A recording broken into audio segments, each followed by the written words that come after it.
Bismillahirrahmanirrahim. Assalamualaikum warahmatullahi wabarakatuh. Halo teman-teman, pada video kali ini saya akan menjelaskan mengenai pembelajaran keterampilan menulis bahasa Arab atau Maharah Kitabah.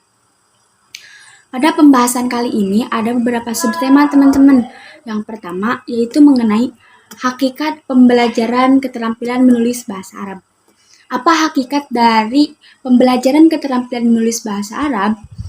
Pembelajaran keterampilan menulis bahasa Arab adalah kegiatan terstruktur dan disengaja yang dilakukan seseorang untuk menuangkan pikiran dan perasaannya sehingga tulisannya dapat menunjukkan sudut pandangnya dan juga dari tulisannya itu orang dapat menilai karakter penulisnya. Pada hakikat pembelajaran menulis bahasa Arab ada dua hal yang harus kita garis bawahi.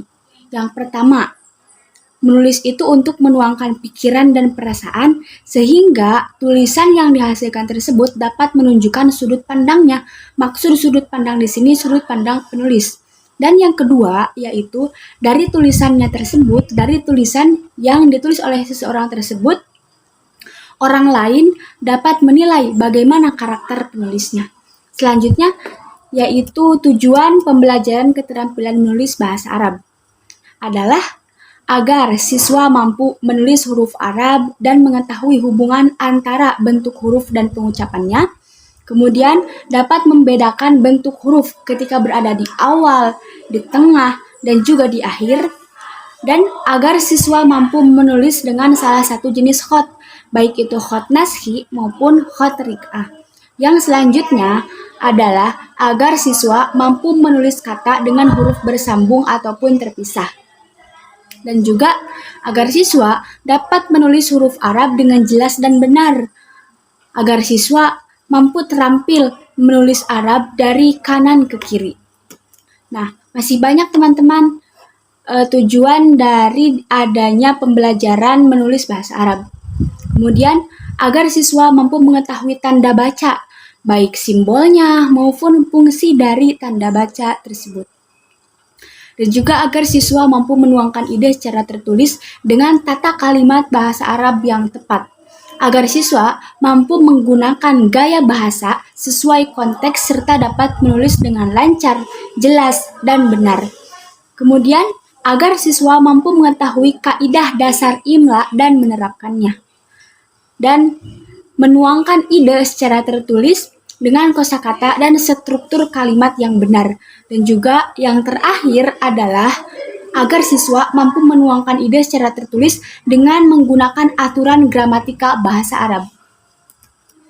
Adapun materi atau bahan ajar pembelajaran keterampilan menulis bahasa Arab adalah buku paket bahasa Arab MI, MTS, ataupun MA. Adapun media yang digunakan dalam proses pembelajaran dengan Maharah Kitabah atau keterampilan menulis yaitu dapat berupa papan tulis, kapur tulis, buku tulis, dan juga ballpoint ataupun spidol. Adapun teknik pembelajaran keterampilan menulis bahasa Arab yaitu ada beberapa teknik teman-teman. Sebagaimana menulis juga ada beberapa macam. Jadi teknik-teknik pembelajaran keterampilan menulis itu disesuaikan dengan jenis-jenis menulis itu sendiri. Di antara jenis-jenis menulis yang populer itu ada imla mankul, imla mangdur, dan imla ikhtibari. Imla mankul atau menyalin teknik-tekniknya yang pertama, menyajikan pertanyaan yang jawabannya terdapat dalam teks bacaan. Jadi ada teks qiraah, kemudian guru memberikan pertanyaan seputar teks qiraah tersebut. Sehingga kan jika jawabannya terdapat dalam teks qiraah, siswa itu tinggal menyalin apa yang ada di qiraah tersebut. Yang kedua yaitu menyajikan beberapa kata secara acak dan meminta siswa untuk menyusunnya menjadi kalimat yang benar. Kemudian yang ketiga, meminta siswa menyalin paragraf pendek sesuai dengan pilihan siswa. Dan yang terakhir, latihan menulis kalimat tidak lengkap yang kemudian dilengkapi oleh siswa dengan kata yang tersedia. Adapun teknik pembelajaran Maharah Kitabah untuk imla mangdur atau menyadur yang pertama. siswa diminta menyiapkan teks bacaan untuk diimlakan. Kemudian yang kedua, siswa diminta melafalkan teks pendek sederhana. Yang ketiga, siswa diminta menuliskan beberapa frasa dan kalimat yang sudah mereka baca atau kalimat yang pernah ditulisnya pada fase imla manqul tanpa melihat teks tersebut. Kemudian guru menyajikan beberapa paragraf yang telah mereka baca dengan membuang beberapa kata kunci, lalu minta siswa untuk menulis paragraf secara lengkap. Nah, yang terakhir yaitu imla ikhtibari. Jadi kalau imla ikhtibari itu bukan hanya sekedar menyalin. Nah, jika menyalin, siswa membaca teks yang akan disalin terlebih dahulu. Akan tetapi dalam imla manqul, guru mendiktekan teks yang mana teks tersebut belum pernah dibaca oleh siswa. Jadi siswa disuruh menulis apa yang guru diktekan. Teknik-tekniknya, yang pertama, guru membaca teks dengan intonasi yang baik. Maksud intonasi yang baik ini dengan nada bicara yang baik, tinggi rendahnya itu pas. Kemudian guru mengimlakan teks dengan kecepatan yang wajar. Guru mengimlakan satu unit kalimat yang memiliki keutuhan makna. Kemudian guru membaca tiap unit yang diimlakan hanya satu kali.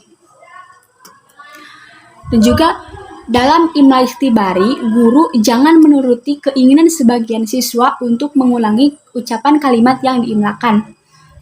Jadi diusahakan guru itu hanya membaca kalimat atau teks itu hanya satu kali.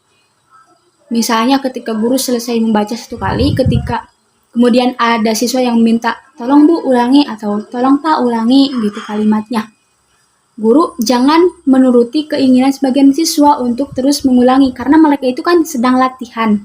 Jadi diusahakan mereka itu menulis sesuai dengan kemampuannya. Jangan terus-terusan minta guru untuk mengulangi bacaannya. Kemudian guru harus memperhatikan semua siswa pada saat kegiatan imla agar mereka serius dalam belajar. Dan yang terakhir, setelah selesai mengimlakan teks secara keseluruhan, siswa diberikan kesempatan untuk mereview tulisan secara detail. Nah, selanjutnya yaitu evaluasi pembelajaran keterampilan menulis bahasa Arab.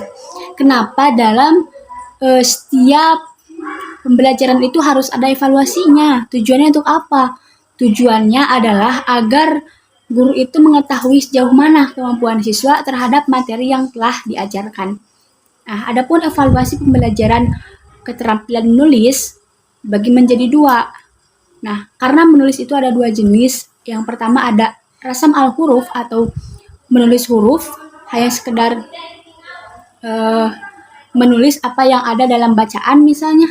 Dan yang kedua, menulis itu dengan tipe menuangkan gagasan. Nah, adapun evaluasi pembelajaran untuk rasam al-huruf atau menulis huruf, yang pertama dilihat dari kelancaran menulisnya. Yang kedua dilihat dari kejelasan tulisan. Yang ketiga dilihat dari keakuratan tulisan sesuai dengan kaidah imla dan jenis khot. Yang keempat dilihat dari kerapihan tulisan. Dan yang kelima dilihat dari penggunaan tanda baca. Kemudian untuk menulis dengan tipe menuangkan gagasan atau mengarang, evaluasi pembelajarannya meliputi yang pertama, penggunaan ejaan atau tanda baca, serta kaidah imla dan jenis khot. Yang kedua, pemilihan kata. Yang ketiga, penggunaan struktur kalimat. Yang keempat, penerapan tata bahasa. Saya kira itu saja yang dapat saya sampaikan di video kali ini. Semoga video ini bermanfaat. Mohon maaf atas segala kesalahan dan kekurangannya. Billahi taufiq wal hidayah. Wassalamualaikum warahmatullahi wabarakatuh.